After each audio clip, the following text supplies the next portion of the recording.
Okay guys, so we were out here earlier today filming some machining on these gussets, and I decided I'd go ahead and show you where we are so far on the fourth axis job. I've got everything done except for the back covers here and the top cover up here. There's a little bit of difference in this person's servo than what mine was. He has a P series servo, and it's quite a bit longer than my standard S series servo. So his has a little more torque, and it'll come out here a little bit farther, so therefore I'll have to change up the way his covers are made. And that's all I have left to do on his piece. As you can see, I've got pretty much everything else machined up here.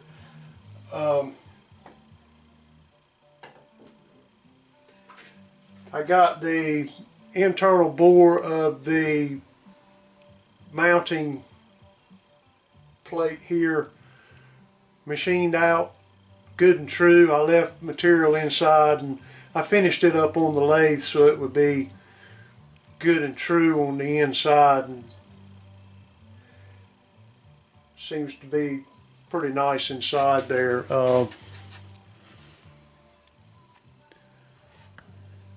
I did some machine work on the inside. As you can see, I did some reverse countersinks on the inside of the tubing. It's a pretty interesting tool used to do this machine work.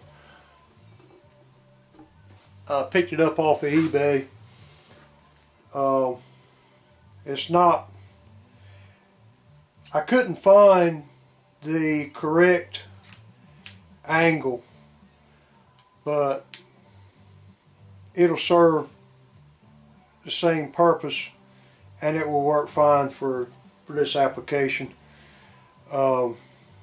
This is actually a 100-degree countersink.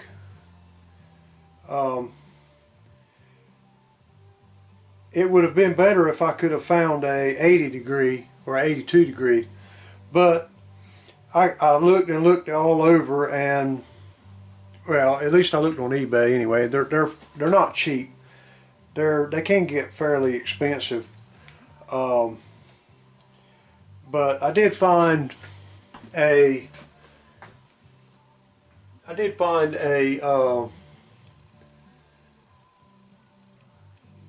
it's actually, everything's backwards on the camera, so it's hard for me to anyway, this is what the tool looks like. I've got it in a ER16 tool holder.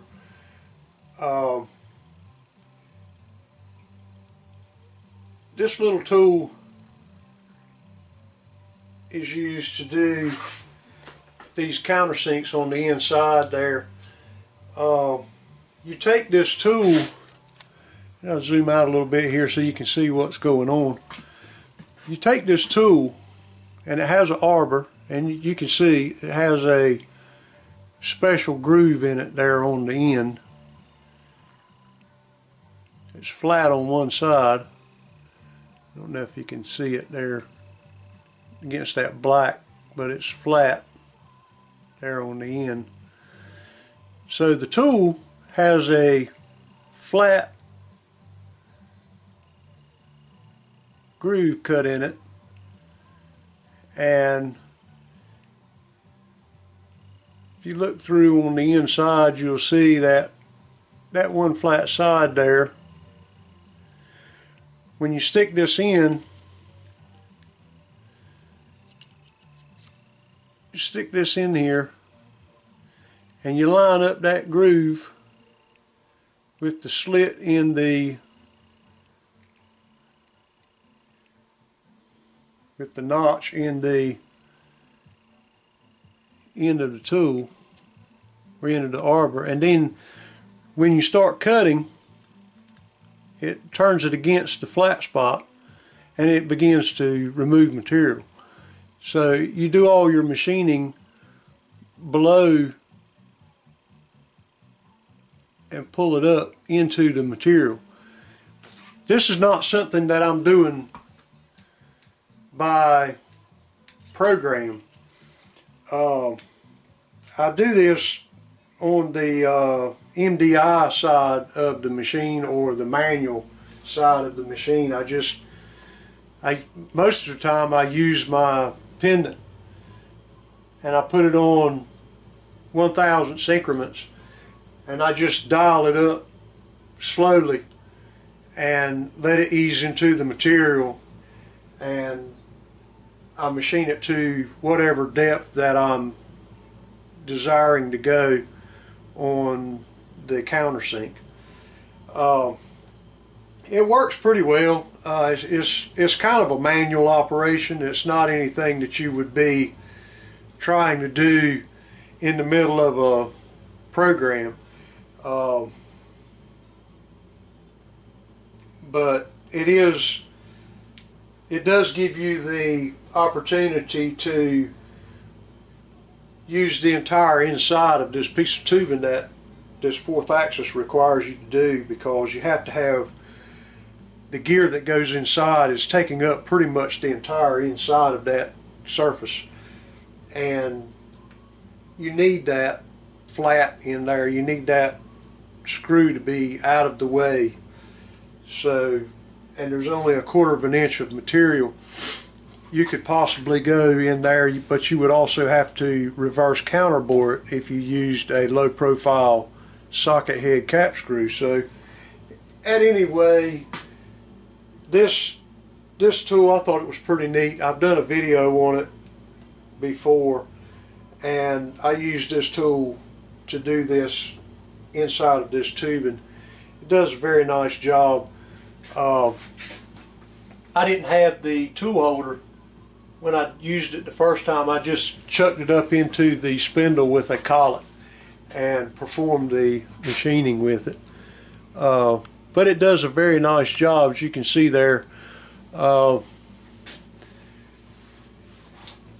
it will accommodate a flat socket head screw.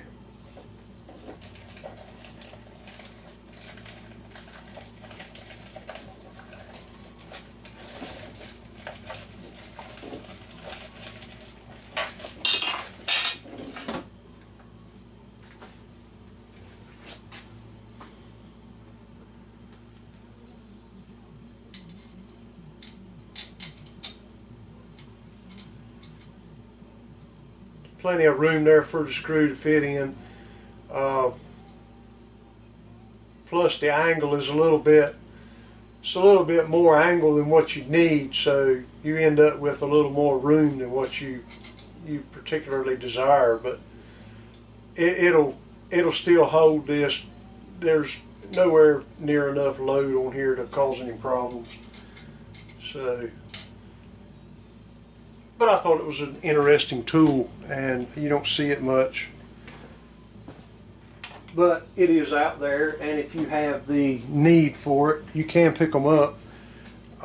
They're still used. I think they're used a lot in the aircraft industry. But anyway, I thought I'd share that tool with you and where we are on these parts for this 4th axis build. The tubing came out pretty nice. I'm really satisfied with it. I just finished machining these gussets. They turned out really nice. I had to change the program on them as well. They were a little shorter, 5/8 of an inch shorter for the first build. So these had to be a little longer to accommodate for the extra amount of clearance here that he and I discussed for machining a 4-inch square part.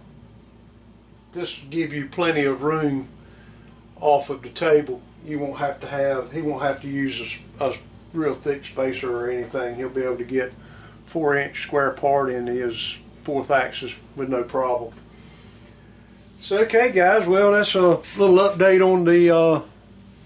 on the parts there and what they look like. So till next time, thanks for watching the video, and thumbs up if you like.